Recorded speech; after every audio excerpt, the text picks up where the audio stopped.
Palakkad പട്ടാമ്പിയിൽ dialysis centre പ്രവർത്തനം ആരംഭിക്കാൻ നടപടികളുമായി നഗരസഭാ ഭരണസമിതി. നിലവിൽ നേരിടുന്ന പ്രതിസന്ധികൾക്ക് പരിഹാരമായി 25 ലക്ഷം രൂപ അനുവദിക്കാൻ തീരുമാനം. എത്രയും പെട്ടെന്ന് ഡയാലിസിസ് സെന്റർ പ്രവർത്തന സജ്ജമാക്കാനുള്ള ഒരുക്കത്തിലാണ് പട്ടാമ്പി നഗരസഭാ ഭരണസമിതി. MLA ഫണ്ടിൽ നിന്ന് 1,23 ലക്ഷം രൂപ ചിലവഴിച്ചാണ് ഡയാലിസിസ് സെന്ററിനുള്ള പ്രവർത്തികൾ നടത്തിയത്. നിർമ്മാണം കഴിഞ്ഞ് വർഷങ്ങളായെങ്കിലും ഇതുവരെ പ്രവർത്തനം ആരംഭിച്ചിട്ടില്ല. ഡയാലിസിസ് സെന്റർ പ്രവർത്തിക്കാത്തത് ഏറെ പ്രക്ഷോഭങ്ങൾക്കും സമരങ്ങൾക്കും ഇടയാക്കിയിരുന്നു. സാങ്കേതിക പ്രശ്നങ്ങൾ പരിഹരിച്ച് 8 ഡയാലിസിസ് മെഷീനുകൾ ലഭ്യമായി. മെഷീനുകൾ സജ്ജമാക്കി മാസങ്ങൾ കഴിഞ്ഞിട്ടും ഡയാലിസിസ് സെന്റർ തുറക്കുവാനുള്ള നടപടികൾ പാതിവഴിയിൽ തന്നെയാണ്. ഈ സാഹചര്യത്തിലാണ് പട്ടാമ്പി താലൂക്ക് ഗവൺമെന്റ് ആശുപത്രിയിൽ ചേർന്ന ഹോസ്പിറ്റൽ മാനേജ്മെന്റ് കമ്മിറ്റിയിൽ ഡയാലിസിസ് സെന്റർ തുറക്കുവാൻ ആവശ്യമായ നടപടികൾ നടപ്പിലാക്കാൻ തീരുമാനമായത്. മെഷീനുകളും ജനറേറ്ററും സജ്ജമാണ്. അനുബന്ധ മെഡിക്കൽ ഉപകരണങ്ങൾ, മരുന്ന്, ഫാബ്രിക്കേഷൻ പ്രവർത്തനങ്ങൾ എന്നിവ നടത്താനുണ്ട്.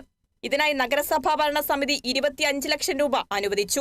HMC യോഗം വിളിച്ചു ചേർത്ത സമയത്ത് ഡയാലിസിസ് യൂണിറ്റ് പ്രവർത്തനം ആരംഭിക്കാത്തതിനെ കുറിച്ച് ചർച്ച നടത്തുകയും പട്ടാമ്പി ഗവൺമെന്റ് ആശുപത്രിയിലെ സൂപ്രണ്ട് അടക്കമുള്ള ഡോക്ടർമാര് ചില നിർദ്ദേശങ്ങളൊക്കെ നൽകി. കാരണം അവിടെ മെഡിക്കൽ എക്യുപ്മെന്റ് പോരായ്മയുണ്ട്, ഫാബ്രിക്കേഷൻ ഉൾപ്പെടെയുള്ള തുറക്കാൻ ആവശ്യമായ പ്രവൃത്തികൾ ആരംഭിക്കേണ്ടതുണ്ട്, മരുന്ന് വാങ്ങേണ്ടതുണ്ട്. അപ്പൊ അതിനാവശ്യമായി ഏകദേശം 25 ലക്ഷം രൂപ ചെലവാകുമെന്നാണ് ഡോക്ടർമാർ പറഞ്ഞത്.